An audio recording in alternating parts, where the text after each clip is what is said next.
La plupart des divorces se consument dans les hurlements et le fracas du verre brisé. Mais dans l'atmosphère feutrée et immaculée de la salle de conférence aux boiseries de chêne d'une tour de la Défense parisienne, le silence qui régnait était plus assourdissant, plus terrifiant que n'importe quel cri. Stéphane Dubois observait sa femme, Sandrine, prendre un stylo plume Montblanc, son propre cadeau pour un anniversaire qu'il avait depuis longtemps oublié. Il s'attendait à ce que la main de Sandrine tremble, qu'elle se brise sous la pression de la capitulation. Il s'attendait à ce qu'elle le supplie, les yeux noyés de larmes, de s'accrocher aux derniers vestiges de leur passé commun, de lui proposer des compromis dérisoires, de sangloter en évoquant les bons souvenirs. Il était prêt pour le drame, il l'avait même anticipé avec une sorte de lassitude cruelle. Au lieu de cela, elle parcourut du regard le document qui la dépouillait de son titre d'épouse Dubois, de leur somptueux appartement sur l'avenue Foch, de son statut social patiemment construit, et elle sourit. Ce n'était pas un sourire amer ou résigné. C'était le sourire d'un calme effrayant, d'une sérénité glaciale, le sourire d'une femme qui avait déjà amorcé la bombe et attendait simplement, avec une patience infinie, que le compte à rebours parvienne à son terme. Elle apposa sa signature d'un geste fluide et délié. 10 minutes plus tard, Stéphane ne souriait plus.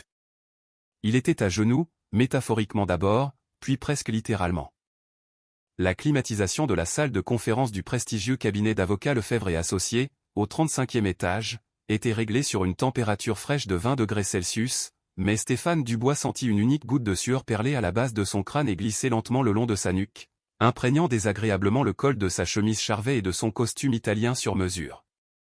Il tenta de se persuader que ce n'était pas de la nervosité, mais plutôt l'excitation pure, la montée d'adrénaline comparable à celle d'un chasseur contemplant sa proie enfin abattue après une longue traque. Sandrine était assise en face de lui, de l'autre côté de l'immense table en acajou poli comme un miroir sombre. Elle portait une simple robe bleu marine, une de celles qu'il lui avait achetées 5 ans plus tôt à la Samaritaine, lors d'une de leurs rares sorties où il faisait encore semblant d'être un couple heureux.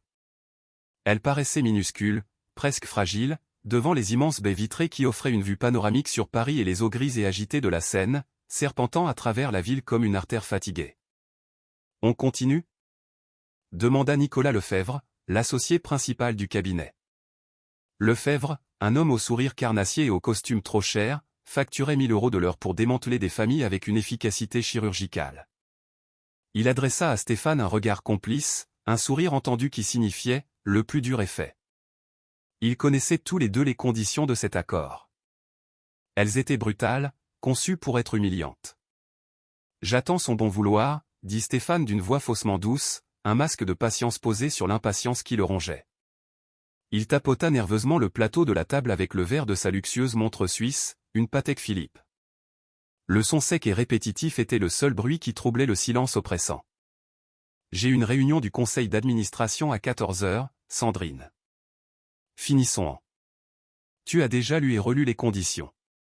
Tu gardes la maison de campagne en Provence et la vieille Renault 4. Je conserve le Penthouse de l'avenue Foch, le portefeuille d'investissement et, bien sûr, ma participation majoritaire dans Solutions Logistiques Globales. C'est exactement ce qui a été convenu dans notre contrat de mariage. » Ce n'était pas tout à fait la vérité, et il le savait.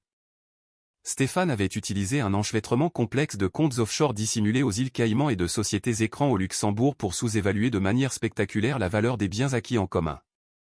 Il la volait sans le moindre scrupule, persuadé jusqu'au plus profond de son être arrogant qu'elle était bien trop naïve, trop déconnectée des réalités du monde des affaires pour s'en apercevoir.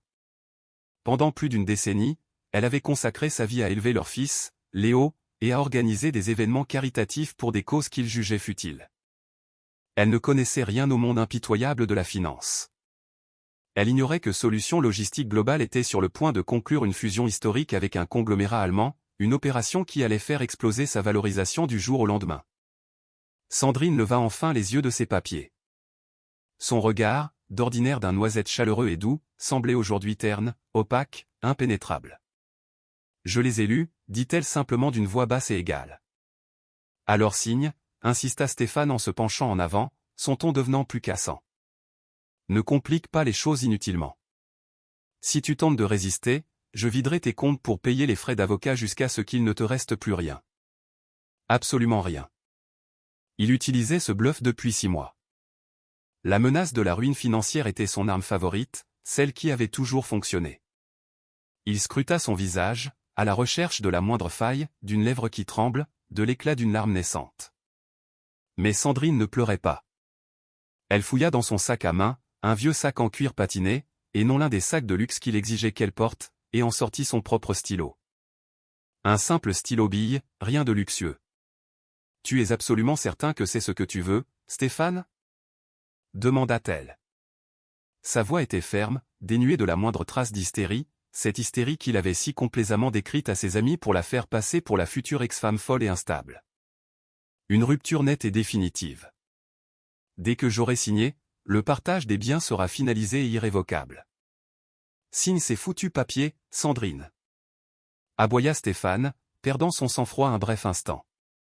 Il voulait qu'elle sorte de sa vie. Il voulait récupérer le contrôle total de son entreprise. Il voulait en finir avec elle, avec ce mariage qui n'était plus qu'un poids mort. Sandrine hocha lentement la tête, un mouvement presque imperceptible. Elle dévissa le capuchon de son stylo. Nicolas Lefebvre s'agita sur son fauteuil en cuir. Même lui, un requin habitué aux eaux les plus troubles, semblait mal à l'aise face au calme déconcertant de Sandrine. D'habitude, les femmes se disputaient. D'habitude, elles criaient, insultaient la maîtresse. En l'occurrence, Chloé Girard, une stagiaire en marketing de 24 ans à la beauté insolente, attendait Stéphane dans la suite d'un hôtel de luxe parisien près des Champs-Élysées. Sandrine connaissait l'existence de Chloé depuis un an, mais elle ne lui avait jamais adressé la parole, pas une seule fois. Sandrine prit sa plume. Sans une once d'hésitation. Sa signature, une calligraphie élégante et fluide, presque une œuvre d'art, s'inscrivit sur le document légal froid et impersonnel. Elle referma le dossier et le fit glisser sur le bureau en acajou, le son du papier sur le bois verni résonnant dans la pièce. « Tiens, dit-elle. Tu es libre, Stéphane. » Stéphane s'empara du dossier, fébrile, et vérifia la signature, comme s'il s'attendait à ce qu'elle disparaisse, qu'elle ait été écrite à l'encre invisible. Mais elle était bien là, nette, précise, irrévocable. Il expira enfin, réalisant seulement à cet instant qu'il avait retenu sa respiration. Un sourire, prédateur et triomphant, se dessina sur son visage. Enfin, murmura-t-il pour lui-même. Il leva les yeux vers Nicolas. Soumettez ceci immédiatement au tribunal. Je veux une décision finale d'ici la fin de la semaine. C'est comme si c'était fait, dit Nicolas en rassemblant les documents avec une satisfaction professionnelle. Stéphane se leva en boutonnant la veste de son costume. Il se sentait plus léger, comme s'il s'était délesté d'un poids énorme. Il était libre, riche, et il avait réussi à écarter Sandrine de la fusion du siècle. Tu peux garder le stylo, dit Stéphane d'un ton dédaigneux à Sandrine, toujours assise, les mains tranquillement posées sur ses genoux. Offre-toi quelque chose de joli avec. Oh, attends. Tu n'en auras probablement pas les moyens. Il laissa échapper un petit rire méprisant, se retourna et se dirigea vers les lourdes portes en chêne de la salle. Stéphane. Appela Sandrine. Sa voix, toujours aussi calme, le cloua sur place. Il s'arrêta, la main sur la poignée en laiton massif, et jeta un coup d'œil par-dessus son épaule, l'air agacé. Sandrine souriait encore. Ce n'était pas un sourire triste ou amer, mais une expression froide et tranchante qui n'atteignait pas ses yeux. « Regarde tes mails, dit-elle simplement.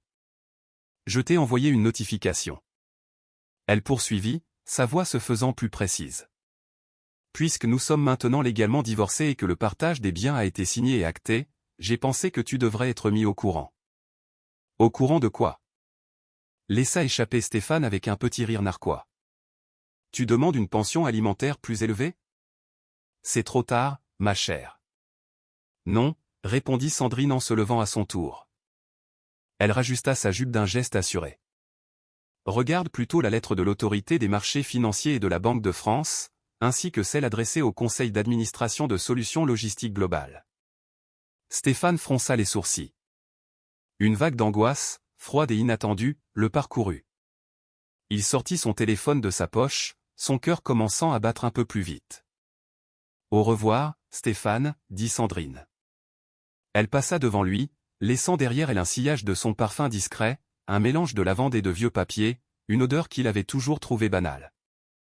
Elle sortit de la pièce, le laissant planté là, son téléphone à la main, le regard vide.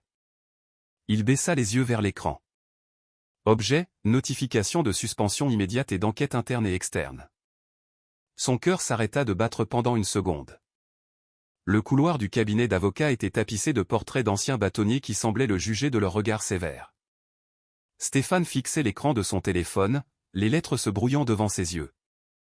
Il cligna des paupières, essayant de déchiffrer les mots qui dansaient. Le courriel ne provenait pas d'un robot spammeur, il avait été envoyé depuis le serveur interne officiel de Solutions Logistiques Globales, avec en copie l'ensemble du conseil d'administration, le service juridique et, surtout, le service de conformité de l'AMF et de la Banque de France. Monsieur Dubois, par la présente, nous vous notifions que vos fonctions de président-directeur général de Solutions Logistiques Globales sont suspendues avec effet immédiat, dans l'attente d'un audit interne et d'une enquête officielle portant sur des allégations de détournement de fonds, de délit d'initié, de fraude fiscale et de falsification des déclarations de revenus pour l'exercice 2024. C'est quoi ce bordel? Murmura Stéphane, son pouce faisant défiler frénétiquement la page. Un fichier PDF intitulé « Synthèse des éléments de preuve-bas Dubois » était joint au courriel. Il l'ouvrit et sentit ses genoux fléchir. Le document contenait une liste exhaustive de tous les transferts vers les paradis fiscaux qu'il avait effectués pour dissimuler des actifs à Sandrine. La société Écran, née là-haut, qu'il utilisait pour détourner des fonds afin d'acheter un appartement pour Chloé. Les fausses factures d'expédition dont il s'était servi pour gonfler artificiellement le cours de l'action avant la fusion allemande. Chaque secret inavouable, chaque transaction frauduleuse qu'il avait enfouie dans les registres numériques de l'entreprise était là, mis en lumière, indexé par date, heure et montant, avec une précision terrifiante.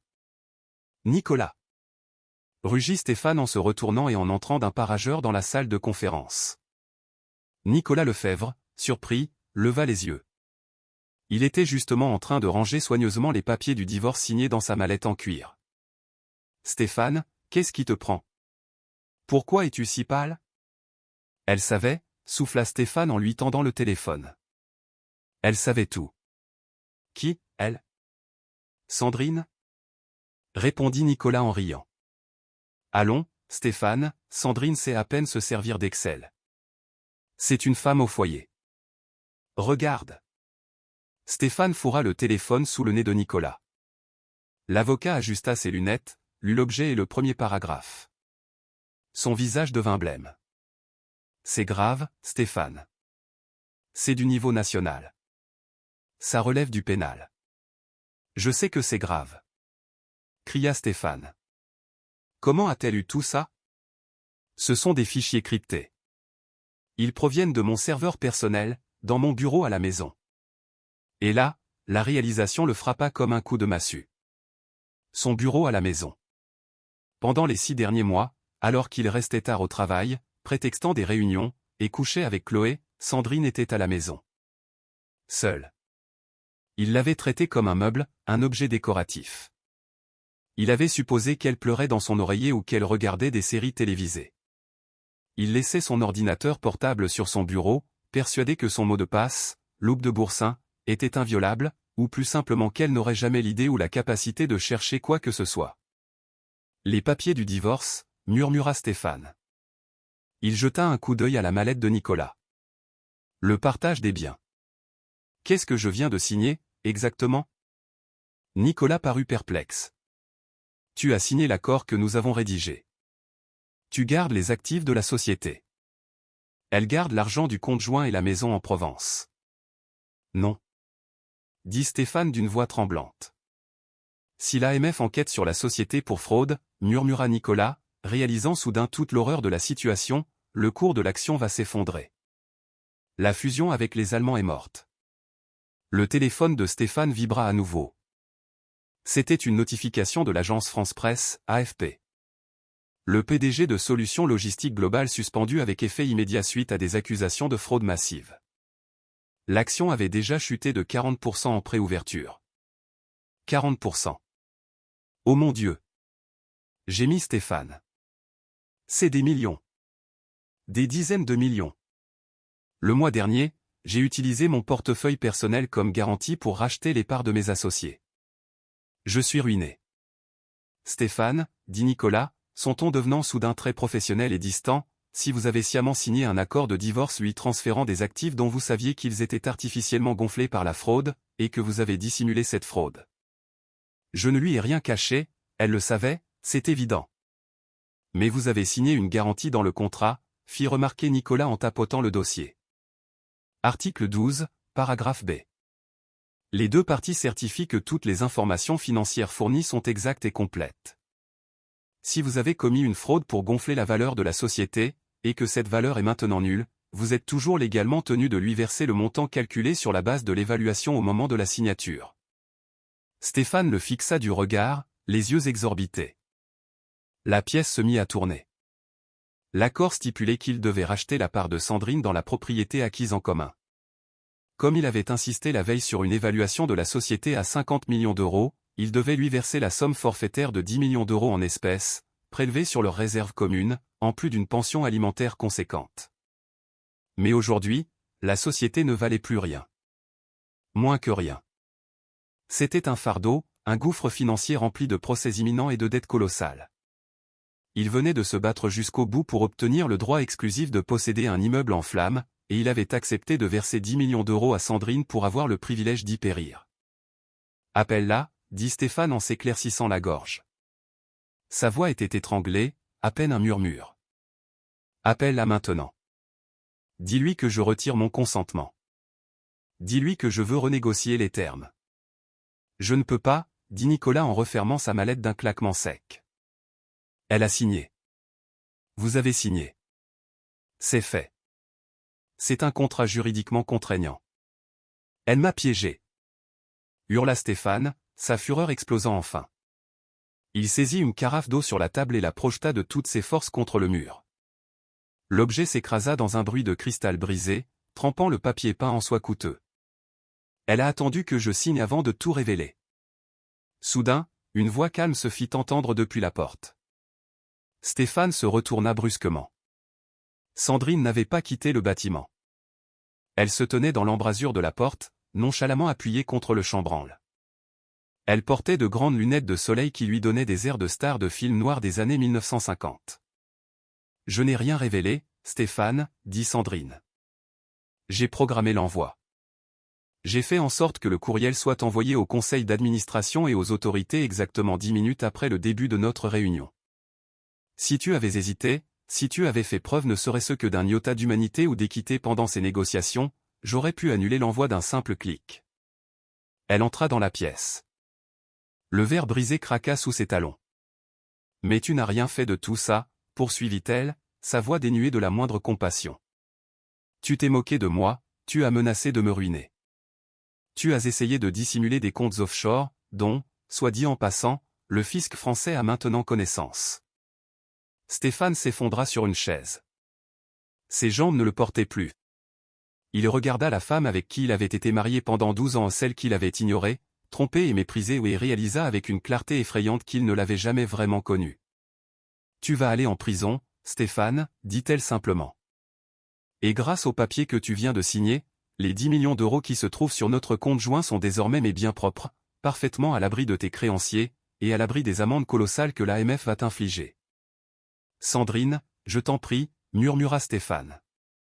Des larmes brûlantes, un mélange de fureur et de terreur, coulaient de ses yeux. Son arrogance, sa superbe, tout avait disparu, balayé en l'espace de 10 minutes. « Nous avons un fils.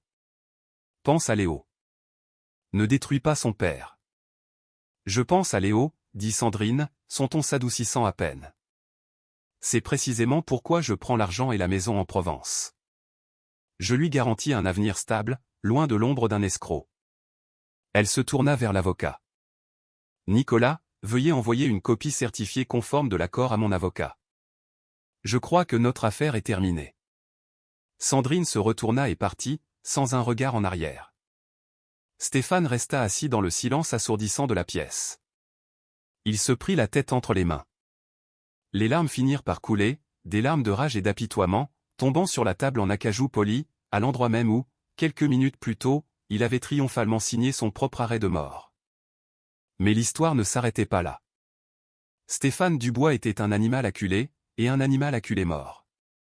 Il n'allait pas se laisser anéantir sans se battre, et il croyait que Sandrine avait une faille dans son plan parfait. Elle n'avait pas compté sur Chloé, sa maîtresse, qui en savait bien plus que quiconque sur l'incendie criminel de l'entrepôt 3 ans auparavant. La guerre ne faisait que commencer.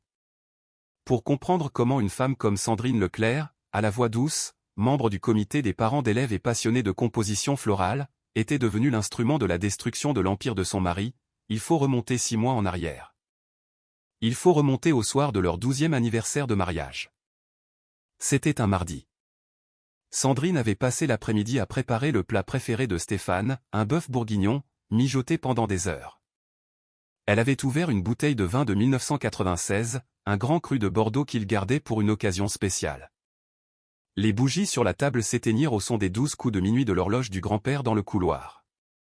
Stéphane n'était pas rentré, n'avait pas appelé, n'avait pas envoyé le moindre message. Lorsqu'il finit par franchir le seuil à 2 heures du matin, l'haleine chargée d'une odeur de gin et d'un parfum plus doux, plus sucré et bien moins cher que tout ce que Sandrine n'avait jamais porté, il ne s'excusa même pas. Il jeta simplement sa veste par terre et marmonna quelque chose à propos de négociations nocturnes avec les Allemands. Sandrine prit sa veste pour la suspendre. C'était une vieille habitude, celle de remettre de l'ordre dans le chaos qu'il laissait derrière lui. En lissant la laine fine du vêtement, un objet glissa de la poche intérieure. Non pas son élégant smartphone noir, mais un téléphone jetable, un téléphone à clapet prépayé bon marché. Stéphane ronflait déjà bruyamment dans la chambre. Sandrine resta figée dans le couloir, le cœur battant la chamade. Elle savait qu'elle ne devait pas regarder. Si elle regardait, cela deviendrait réel. Si elle regardait, les soupçons qui la rongeaient depuis des mois se transformeraient en une tragédie confirmée. Elle ouvrit le téléphone. Il n'y avait pas de mot de passe. Les SMS étaient un catalogue d'humiliation. J'ai tellement hâte que tu te débarrasses de cette vieille chaîne que tu as au cou. Le pantouse est incroyable. Quand est-ce que tu me donnes enfin les clés?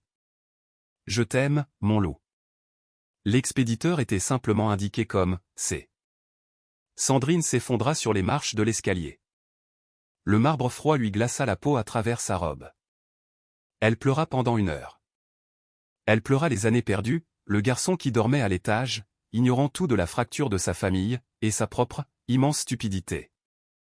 Mais à 3h30 du matin, les larmes cessèrent. Un engourdissement glacial, une clarté terrible l'envahit. C'était une sensation familière, qu'elle n'avait pas éprouvée depuis ses 20 ans. Stéphane avait oublié qui il avait épousé. Il la voyait comme la mère de son enfant, un simple ornement dans sa vie trépidante. Il avait opportunément oublié qu'avant de devenir Sandrine Leclerc-Dubois, la mondaine, elle avait été Sandrine Leclerc, boursière du département d'économie de l'Université de Paris-Dauphine, diplômée avec la mention très bien en comptabilité forensique. Elle avait abandonné une carrière prometteuse dans un grand cabinet d'audit pour soutenir les ambitions entrepreneuriales de Stéphane et élever Léo. Pour être une bonne épouse. Elle n'avait pas perdu ses compétences, elle les avait simplement mises en sommeil. Cette nuit-là, elle ne dormit pas. Au lieu de cela, elle alla silencieusement dans le bureau de Stéphane. Elle n'eut pas à deviner son mot de passe. Elle savait qu'il utilisait partout la même variante de « loupe de boursin », car les narcissiques changent rarement leurs habitudes. Elle se connecta. Elle ne chercha pas des messages haineux, elle chercha l'argent. Si Stéphane avait l'intention de la quitter, comme les messages le laissaient entendre, il cacherait ses biens. Elle savait comment il pensait, il essaierait de la laisser sans ressources, de la saigner à blanc. Elle ouvrit les livres comptables numériques de Solutions Logistiques Globales. À première vue, il semblait parfait, impeccable, rentable. Mais Sandrine n'était pas une personne naïve. C'était une chasseuse, à l'affût du moindre frémissement, de la plus petite anomalie dans les sous-bois des chiffres. Elle la trouva dans les documents d'expédition. Conteneur 404B. Origine, Hambourg. Contenu, matériel industriel. Valeur déclarée, 4,5 millions d'euros. Sur un autre document, pour la même cargaison, conteneur 404B. Origine, Hambourg. Contenu, matériel industriel. Valeur déclarée, 200 000 euros. 2 déclarations pour le même conteneur, à 2 jours d'intervalle. L'une était destinée aux investisseurs pour gonfler la valeur, l'autre au fisc pour la minimiser. Il surévaluait la valeur de l'entreprise pour obtenir des prêts, tout en la sous-évaluant pour frauder le fisc. C'était un montage classique de comptabilité en partie double, mais exécuté avec une telle sophistication numérique qu'il était presque indétectable. Pendant les 3 mois suivants, Sandrine mena une double vie. Le jour, elle était l'épouse souriante qui servait le café et demandait à Stéphane comment s'était passée sa journée. La nuit, elle était un fantôme dans les serveurs de son mari. Elle téléchargea des téraoctets de données, cartographia des sociétés écrans, suivit des virements bancaires vers des paradis fiscaux et découvrit des paiements versés à Chloé Girard, une stagiaire en marketing de 24 ans. Ces paiements ne concernaient pas seulement le loyer de son appartement de luxe. Il y avait aussi des paiements enregistrés comme des prestations de conseil, versés à une société enregistrée au nom de Chloé. Des sommes astronomiques, 50 000 € par-ci, 100 000 par-là. Pourquoi Stéphane payait-il autant sa jeune maîtresse? Ce n'était pas seulement pour le sexe. Stéphane était radin. Il n'aurait jamais surpayé une liaison qu'il aurait pu obtenir pour un simple bracelet en diamant. Sandrine creusa davantage. Elle découvrit une série de mails datant de 3 ans entre Stéphane et Chloé. Objet, problème avec l'entrepôt d'Orléans. Le message de Stéphane était sans équivoque, « Chloé, il faut que ce soit fait ce soir. L'assurance expire mardi. Il faut absolument que le stock soit retiré des livres de compte avant que le moindre incident ne se produise. » Sandrine sentit son sang se glacer dans ses veines. Il y a 3 ans, un entrepôt de solutions logistiques globales, en périphérie d'Orléans, avait été entièrement détruit par les flammes. Un court-circuit avait été déclaré comme la cause officielle. L'indemnisation de l'assurance s'élevait à 12 millions d'euros. L'argent qui avait sauvé l'entreprise de la faillite pendant la récession. Mais le courriel prouvait que ce n'était pas un accident. C'était un incendie criminel. Et Chloé n'était pas seulement une maîtresse, elle était une complice active. Sandrine se laissa tomber dans le fauteuil en cuir du bureau. La lumière blafarde de l'écran d'ordinateur éclairait son visage pâle. Ce n'était plus un simple divorce, c'était une scène de crime. Si elle avait simplement demandé le divorce, il aurait caché l'argent, nié, et l'aurait écrasé avec sa horde d'avocats. Il se serait battu pour la garde de Léo et aurait probablement gagné. Mais si elle le détruisait, si elle attendait patiemment qu'il croie avoir gagné pour ensuite tout faire s'effondrer. Elle regarda son mari endormi à travers la caméra de surveillance du couloir. « Tu voulais la guerre, Stéphane » murmura-t-elle dans la pièce vide. « Je vais t'offrir un hiver nucléaire. » À cet instant précis, l'épouse naïve et soumise mourut. À cet instant précis, elle décida de signer les documents du divorce avec un sourire. La pluie sur Paris était impitoyable, un rideau gris qui lavait la saleté des trottoirs mais restait impuissant face à la souillure de l'âme de Stéphane Dubois. Stéphane était assis à l'arrière de sa luxueuse Peugeot 508 avec chauffeur, mais il n'allait pas au bureau. Le bureau était un champ de bataille, grouillant d'inspecteurs de l'AMF. Il n'allait pas non plus aux Pentouses. Sandrine était là-bas, en train de faire ses valises ou, plus probablement, de changer les serrures. Il donna au chauffeur une adresse dans le centre de Lyon, un immeuble d'appartements moderne et luxueux avec un concierge qui savait qu'il valait mieux ne pas poser de questions. Il sonna à la porte de l'appartement 4B. Chloé ouvrit, vêtue du peignoir de soie qu'il lui avait offert et tenant un verre de vin qu'il lui avait également acheté. Elle était belle, d'une beauté brute et sans finesse, mais dès qu'elle aperçut l'expression défaite sur son visage, son sourire se figea. « Stéphane, pourquoi es-tu là? Tu avais dit qu'il fallait faire attention jusqu'à ce que le divorce soit prononcé. C'est fini. » Stéphane la repoussa sans ménagement et entra dans l'appartement. L'air était saturé d'une odeur de vanille et de cannabis de luxe. C'est fini. Totalement fini. Qu'est-ce que tu veux dire? Elle a refusé de signer? Demanda Chloé en fermant la porte, sa voix montant dans les aigus. Elle a signé, dit Stéphane en arpentant le salon, passant ses mains dans ses cheveux clairsemés. Et puis elle m'a dénoncé. Elle a tout envoyé à l'AMF, Chloé. Tout. La comptabilité en partie double, les comptes offshore, les délits d'initiés. Chloé laissa tomber son verre de vin. Il se brisa sur le parquet en chêne. Un liquide rouge sang gicla sur le tapis blanc immaculé. Tout, murmura-t-elle, le visage livide. Est-ce qu'elle sait? Pour Orléans? Un silence pesant s'abattit sur la pièce. L'incendie de l'entrepôt d'Orléans était leur plus grand, leur plus dangereux secret. Je ne sais pas, dit Stéphane en s'arrêtant de faire les 100 pas. Il se tourna vers elle. Le fichier qu'elle a envoyé était énorme. Je n'ai rien vu qui puisse laisser penser à un incendie criminel dans la synthèse. Mais si elle a accès à tous mes courriels. S'il découvre l'existence de l'incendie, Stéphane. Ce n'est plus une simple arnaque financière. La voix de Chloé tremblait. C'est 20 ans de prison.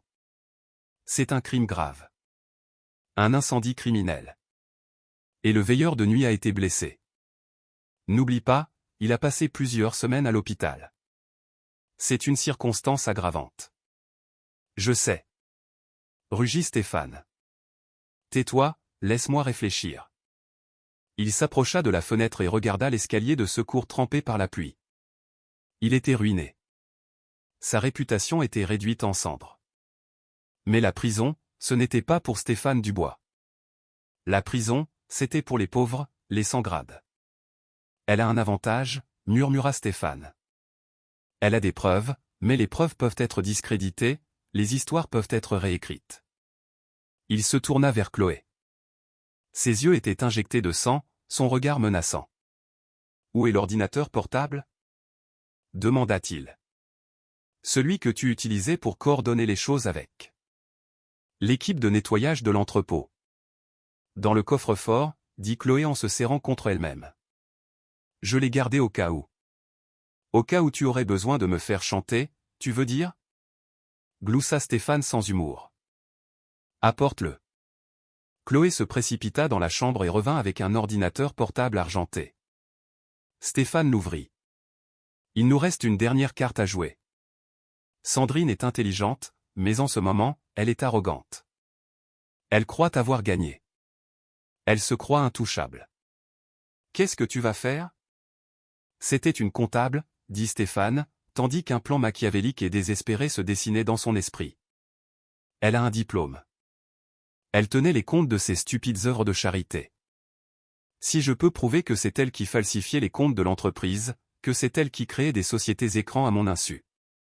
Mais les courriels sont à ton nom, fit remarquer Chloé. On peut falsifier des courriels, répondit Stéphane.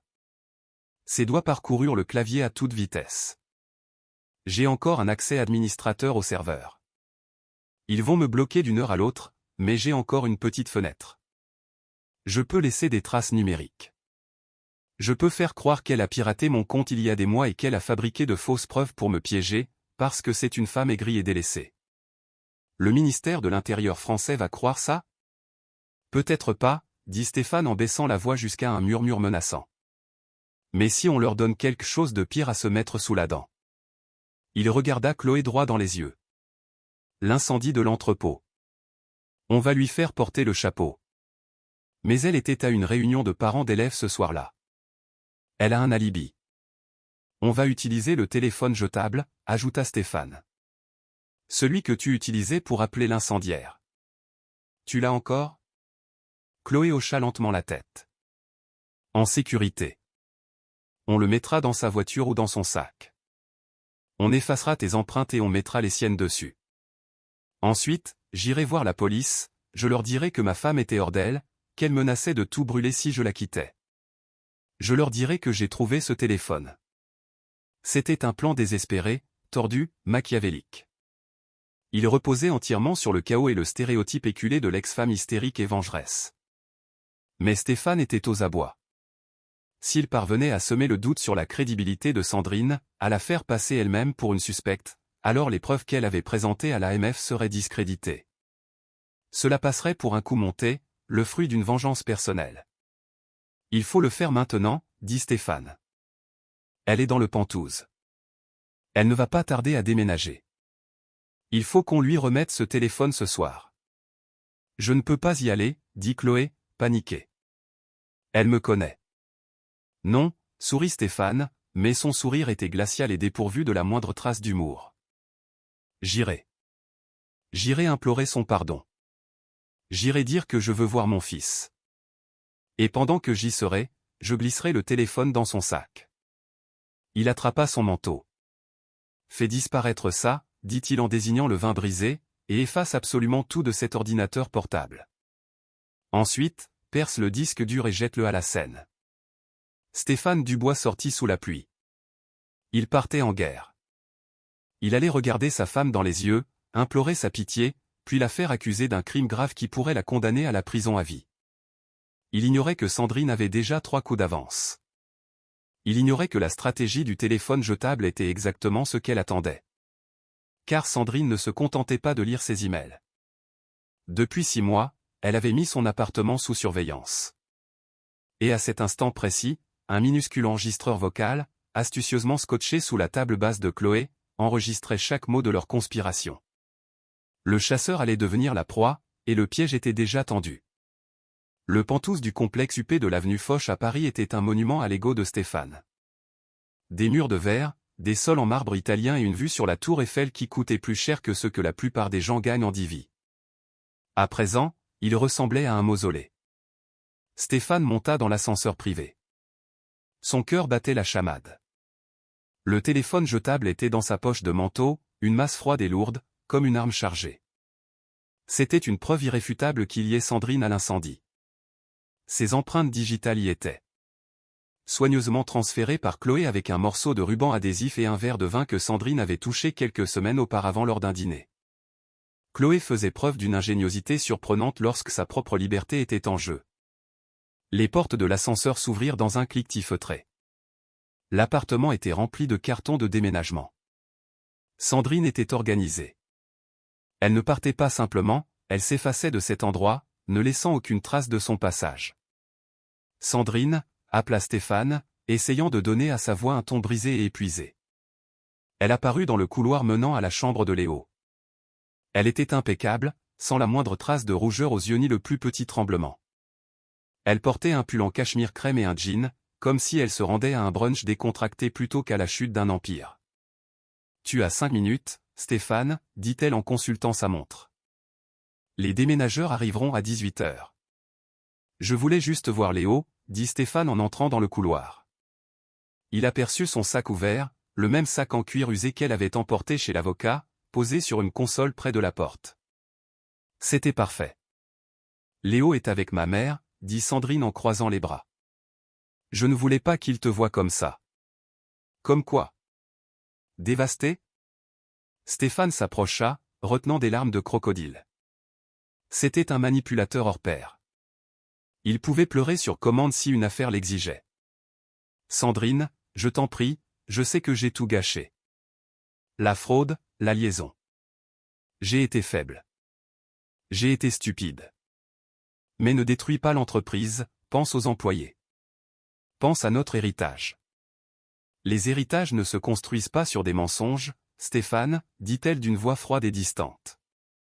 Tu n'as pas bâti cette entreprise. Tu l'as gonflée artificiellement, tu l'as volée. On peut arranger ça, plaida Stéphane en s'approchant encore d'elle, en veillant à passer juste devant la console où se trouvait le sac.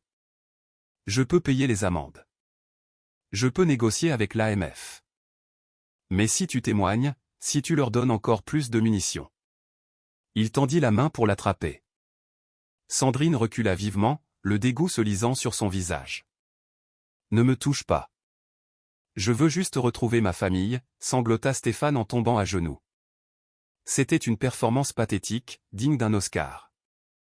Dans sa chute simulée, il tendit le bras, comme pour se rattraper, et sa main effleura le sac ouvert. En une fraction de seconde, avec la dextérité d'un prestidigitateur, il glissa le téléphone jetable dans la poche latérale du sac.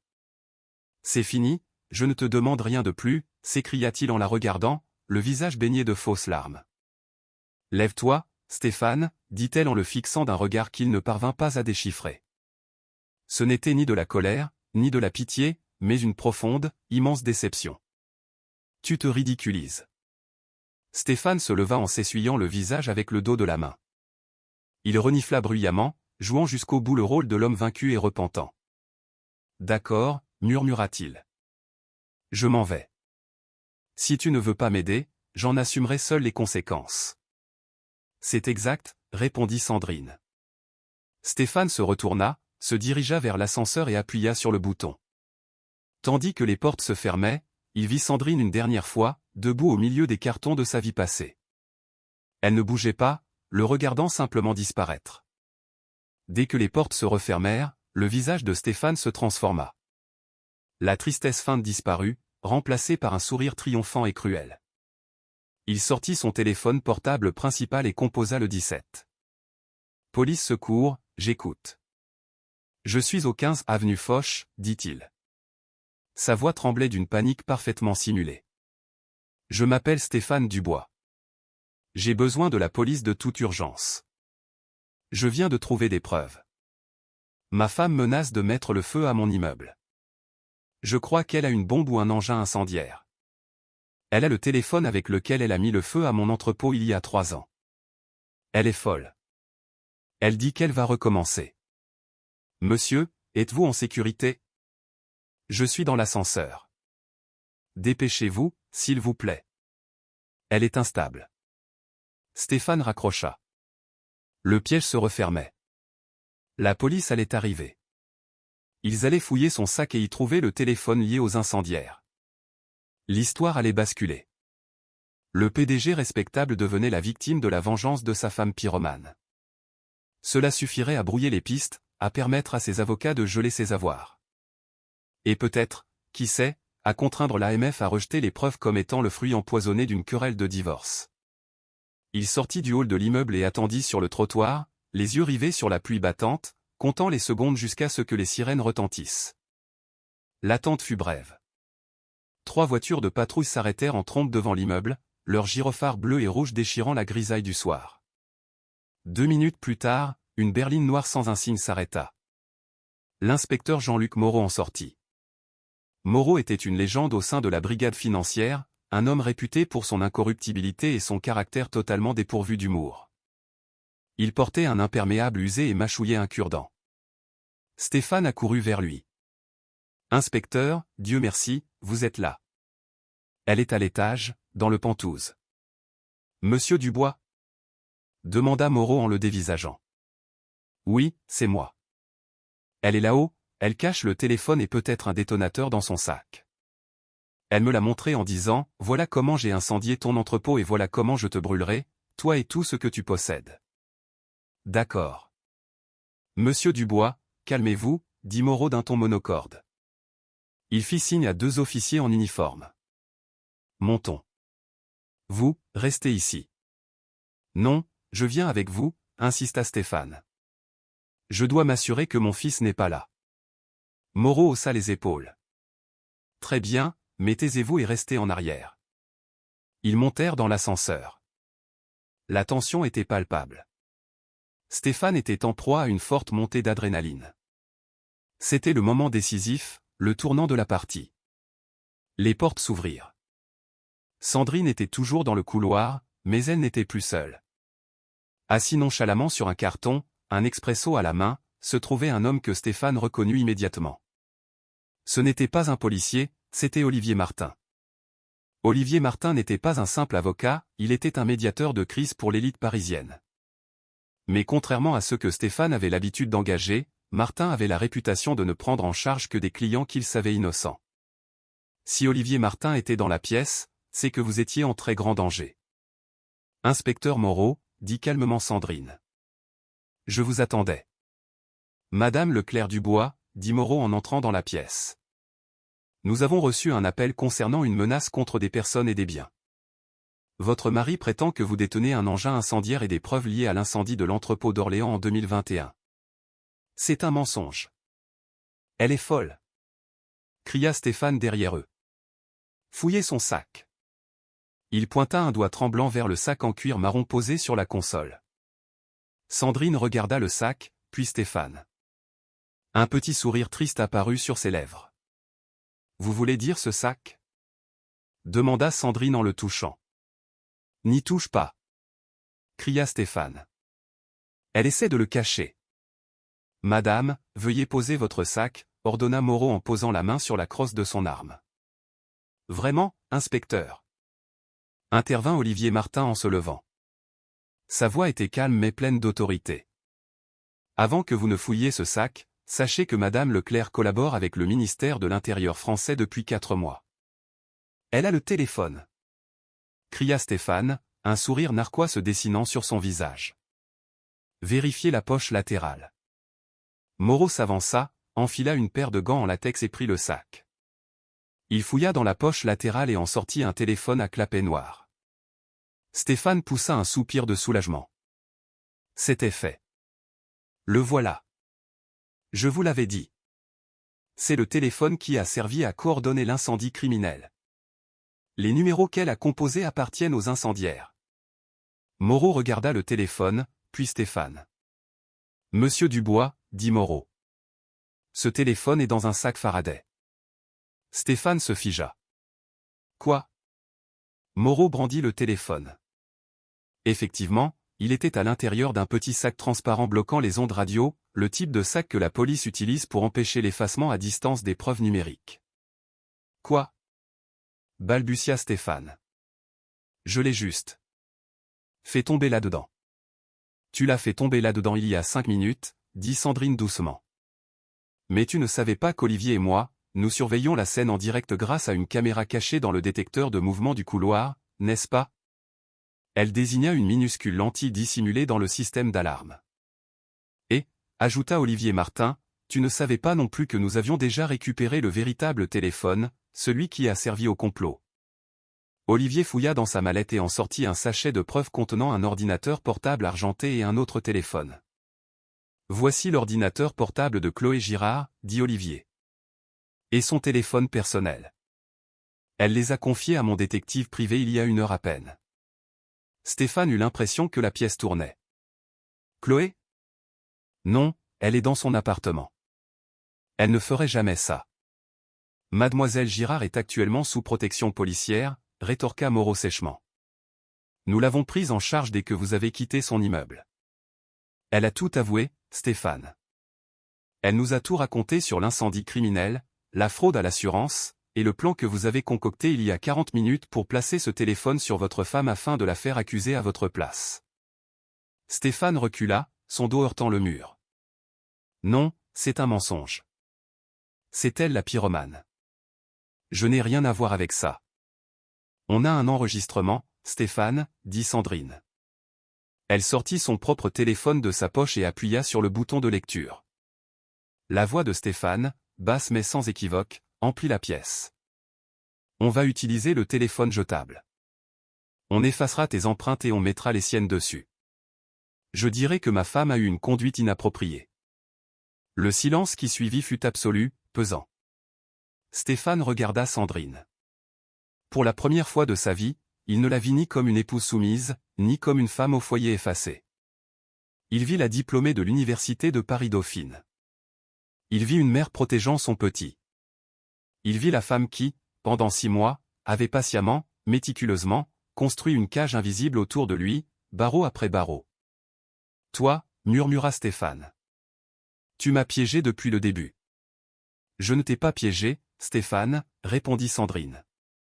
Sa voix tremblait légèrement, pour la première fois. L'adrénaline était enfin retombée, ne laissant place qu'à une immense tristesse. Je t'ai simplement donné une corde, et tu as fait le nœud coulant toi-même.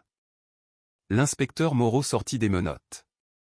Stéphane Dubois, dit-il, sa voix résonnant sur le sol de marbre. Vous êtes en état d'arrestation pour suspicion de complot en vue de commettre une fraude à l'assurance, un incendie criminel, une fraude boursière et de dépôt de fausses déclarations à la police. Retournez-vous et mettez vos mains derrière votre dos. Stéphane n'a pas résisté. Il ne le pouvait pas. Ses jambes ont flanché. Les policiers ont dû le soutenir pour lui passer les menottes. Tandis qu'on le conduisait hors du Penthouse, devant les cartons de son ancienne vie, il a regardé Sandrine une dernière fois. Pourquoi? A-t-il demandé d'une voix rauque.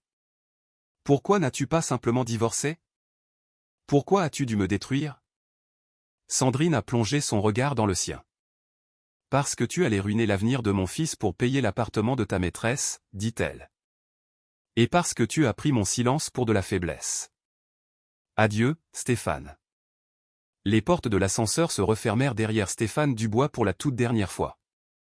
Sandrine se retrouva seule dans le couloir. Olivier Martin s'approcha et posa une main réconfortante sur son épaule. C'est fini, Sandrine. Il est parti. Sandrine prit une profonde inspiration, l'air semblant soudain plus léger. Elle ne ressentait ni joie, ni triomphe. Juste un sentiment de propreté. Pas tout à fait, dit-elle en regardant par la fenêtre où la pluie avait enfin cessé. J'ai encore une réunion. Avec qui? Demanda Olivier. Avec le conseil d'administration, répondit Sandrine en redressant son pull. Il croit que la société est morte. J'ai un plan pour la sauver. Mais cette fois, elle sera gérée honnêtement. Elle prit son sac, celui qui avait failli causer sa perte, et se dirigea vers la sortie. Elle avait une entreprise à reconstruire, et une vie à recommencer. Tribunal de grande instance de Paris. 6 mois plus tard. La salle d'audience sentait la laine mouillée et était imprégnée d'une tension électrique annonciatrice d'un drame. C'était le procès financier de la décennie.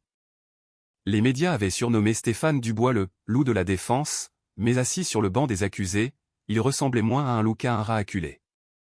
Sandrine était assise au fond de la salle, les mains jointes sur son sac, ce même sac en cuir qui contenait les preuves qui avaient scellé son destin. À côté d'elle se trouvait Olivier Martin.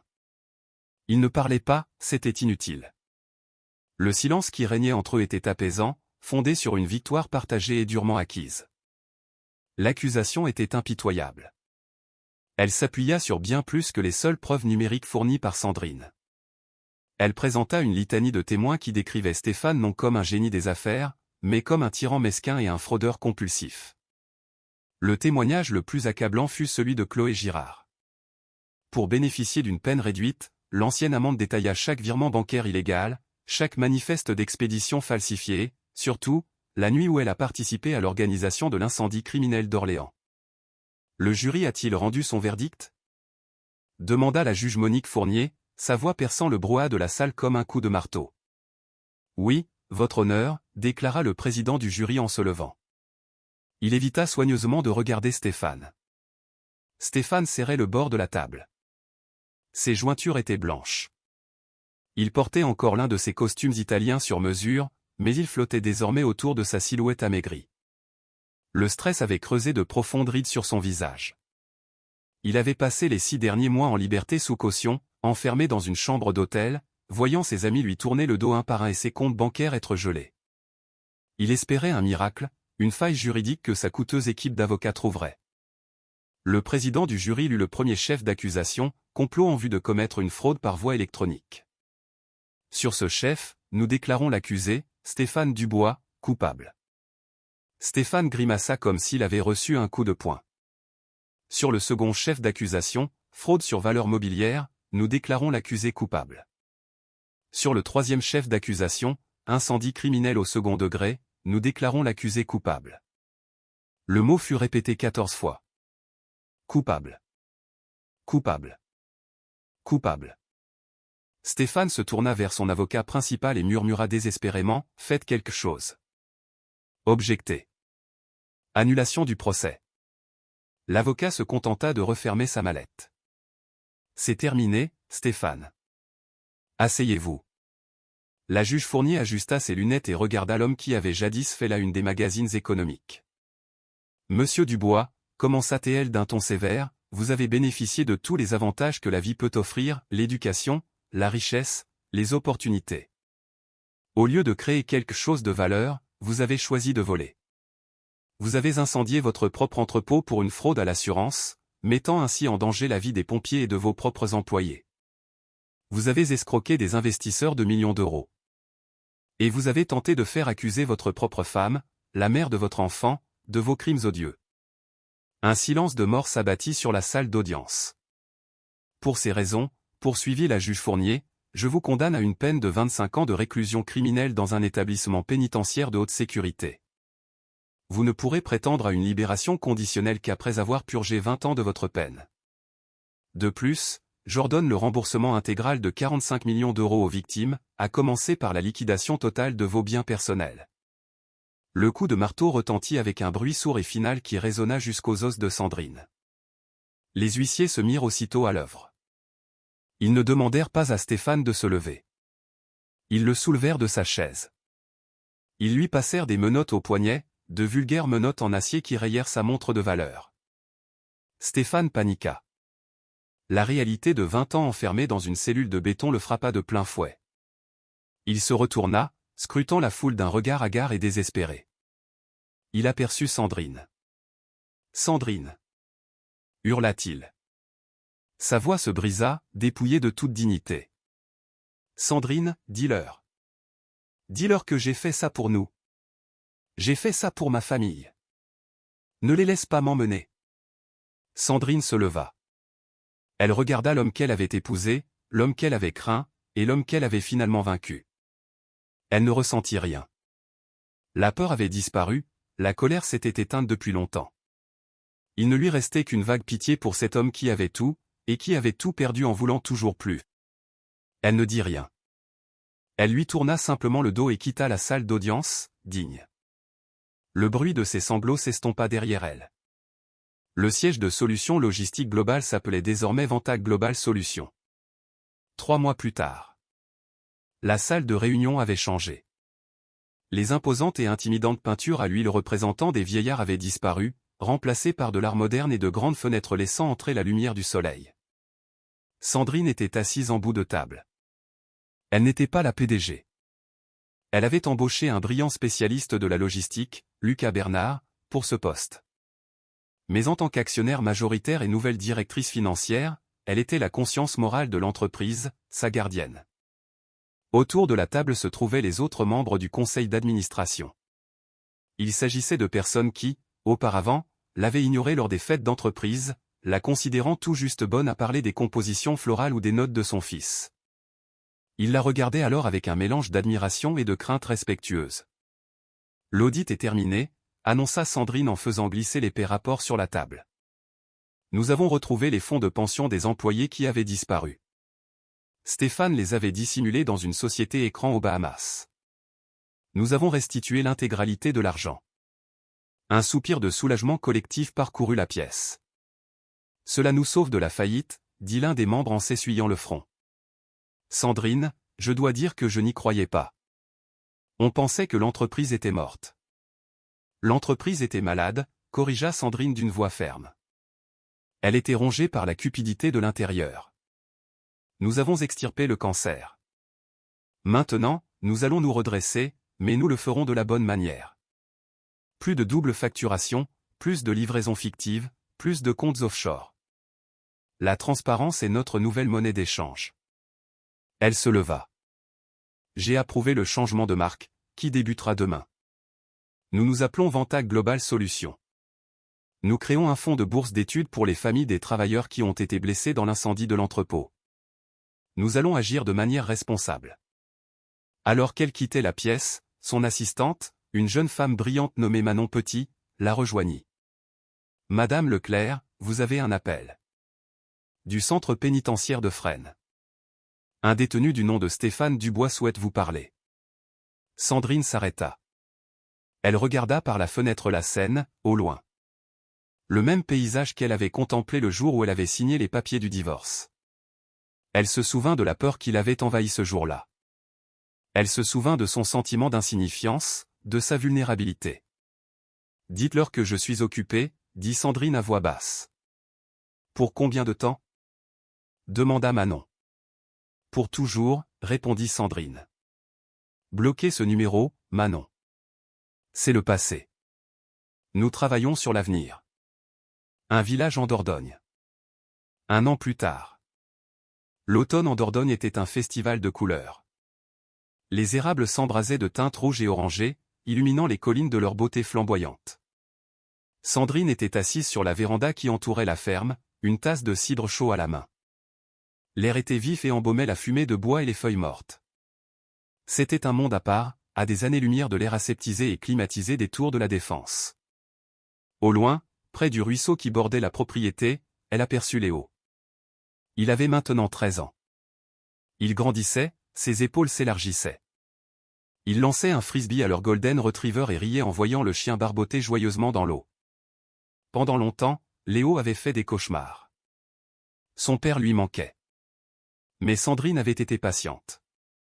Elle avait été honnête avec lui, sans jamais être cruelle. Elle lui avait expliqué que son père avait fait de mauvaises choses et qu'il devait en payer le prix, mais qu'il aimait toujours Léo. C'était une gentillesse que Stéphane ne méritait pas, mais Sandrine l'avait faite pour son fils. Une berline argentée s'arrêta sur la longue allée de gravier. Olivier Martin en sortit. Il n'était pas en costume aujourd'hui. Il portait un jean et une chemise de flanelle, et il avait apporté une boîte de pâtisserie de la ville. J'ai apporté des provisions, annonça Olivier en souriant, tout en montant les marches de la véranda. Des viennoiseries fraîches de la meilleure boulangerie de Sarlat. Tu es mon sauveur, rit Sandrine en posant sa tasse. Olivier s'assit dans le fauteuil à bascule à côté d'elle. Au cours de l'année écoulée, leur relation professionnelle avait évolué. Les heures facturables avaient disparu, et une véritable amitié, solide et sincère, s'était épanouie. Peut-être qu'avec le temps, elle se transformerait en quelque chose de plus, mais pour l'instant, cette complicité apaisante leur suffisait. J'ai vu les résultats trimestriels de Ventag, dit Olivier en croquant dans un croissant. L'action a grimpé de 12%. Vous êtes de nouveau les chouchous de la place financière de Paris. On vous surnomme la dame de fer de la logistique. Qu'ils m'appellent comme ils veulent, répondit Sandrine en regardant son fils. L'important, c'est que je peux dormir la nuit. Je n'ai plus à m'inquiéter. Tu n'as plus jamais à t'inquiéter, dit doucement Olivier. Tu as gagné, Sandrine. Tu n'as pas seulement survécu, tu as triomphé. Sandrine inspira profondément l'air frais de la campagne. Elle repensa à la femme qu'elle avait été. Celle qui cuisinait des plats qui refroidissaient, qui attendait à la porte un mari indifférent. Cette femme avait disparu. À sa place se tenait une femme plus forte, une femme qui savait que sa valeur ne se mesurait pas à l'alliance qu'elle portait, mais à la flamme qui brûlait en elle et qu'elle avait failli laisser s'éteindre. Elle vit Léo gravir la colline en courant, leur faisant signe de la main, le visage rayonnant d'un bonheur simple et pur. Oui, murmura Sandrine, un sourire sincère illuminant enfin son visage. Elle a réussi. Le parcours de Sandrine, d'épouse discrète à figure incontournable de son secteur, illustre une vérité indéniable, la personne la plus dangereuse est souvent celle que l'on néglige le plus. Stéphane Dubois se croyait tout-puissant. Il pensait pouvoir se débarrasser de Sandrine comme d'un vieux vêtement usé. Mais il avait oublié que pendant qu'il jouait aux dames, avec des coups évidents et brutaux, elle maîtrisait les échecs, planifiant sa victoire 10 coups à l'avance. Elle n'a pas seulement signé les papiers du divorce, elle a signé une déclaration d'indépendance. Elle a utilisé les compétences mêmes dont il se moquait, son intelligence, sa patience et son souci obsessionnel du détail pour détruire un empire bâti sur des mensonges et pour construire à sa place un héritage de vérité. On se demande combien de personnes comme elles sont sous-estimées chaque jour, combien attendent patiemment le moment propice pour révéler leur véritable et formidable force.